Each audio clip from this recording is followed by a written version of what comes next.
Hey guys, JCV here.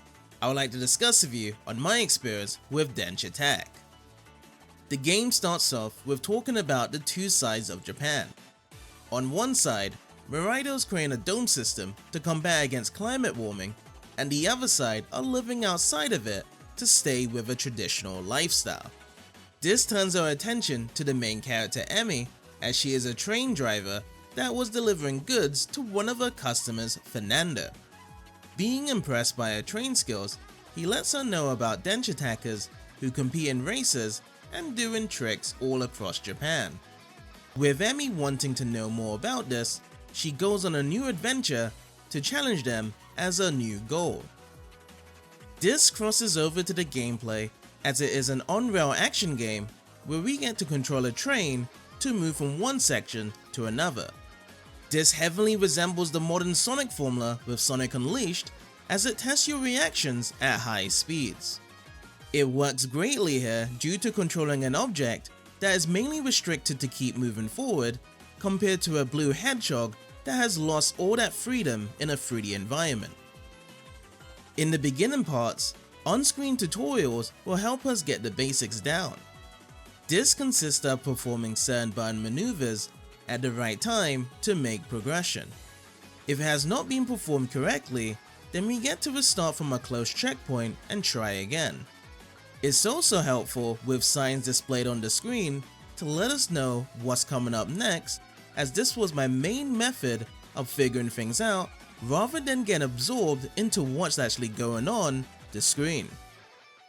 Shortly afterwards, we get to learn about tricks, which gives us extra freedom on what we can decide to do by performing many different actions. This is where you can boost up your points depending on what type of tricks you perform and how you land it. At first, I thought that only the basic tricks were available on the list, which made me achieve low scores.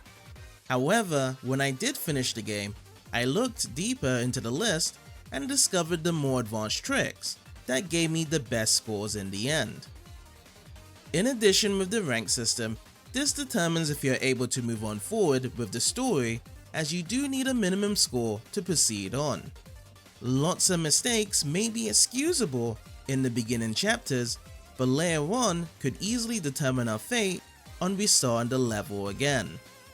It only happened a handful of times on my side due to having experience with these sorts of games, but for newcomers, I still think it's fair due to making you understand your mistakes on a larger scale before really challenging yourself later on. One of the things during the stages I was most impressed with was the level design.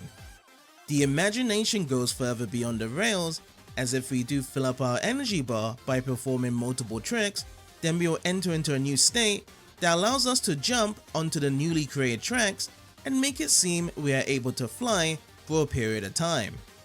At first, I enjoyed this idea, trying to achieve this each time, but later I started to notice it only opens up at certain parts.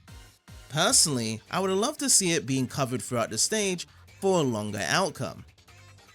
On top of that, set pieces are another thing I enjoyed while going through the stages. These events go beyond reality by jumping onto bigger objects to create a spectacle of dodging past obstacles and reaching the end point.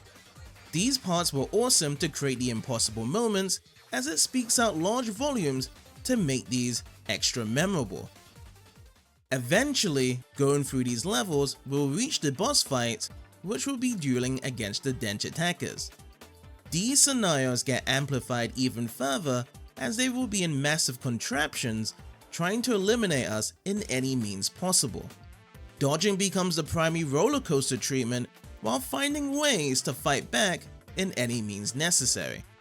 This also creates subgenres and references that I really enjoyed, such as the Guitar Hero reference when facing off against Sei, that further expands on the creativity to the next level. When we are not in the levels, we will be navigating around the map that will show us our next destination. At times during the adventure, some detours will be opened up to customize and purchase new trains or publish a newspaper over at the Fanzine HQ. The new trains provide buffs and debuffs that could help us on certain stages, and the newspaper brings extra lore to the current area we are in. However, for us to build on this lore, we would have to find the collectibles throughout the stages, which helps to expand on these levels even further. On the other hand, this is where the strength of the game goes downhill when trying to follow along with the story. At first, it feels simple and effective by running around the regions to challenge other Denshattackers, but the more we follow on, the less impact it truly feels due to the dialogue. Most of the other characters don't leave a lasting impression, as they act like cheerleaders for Emmy on whatever she wants to do. We get to learn more about them in the fanzine, but if it was done during the cutscenes instead, it would have turned out even better. Lastly, I completed the game in around 8 hours as I got used to the game's mechanics quite early to dive in further with whatever is thrown at me. Extra abilities were a nice addition in each chapter to use, while juggling the other abilities to create exciting moments. The post-game is also fun to replay all the stages again, as it was better for me to practice using the best tricks to gain the best scores in the end.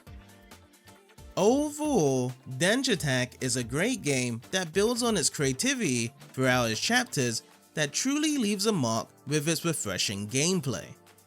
If any of you guys have any experiences with this game, feel free to share in the comments, and I hope you have a wonderful day.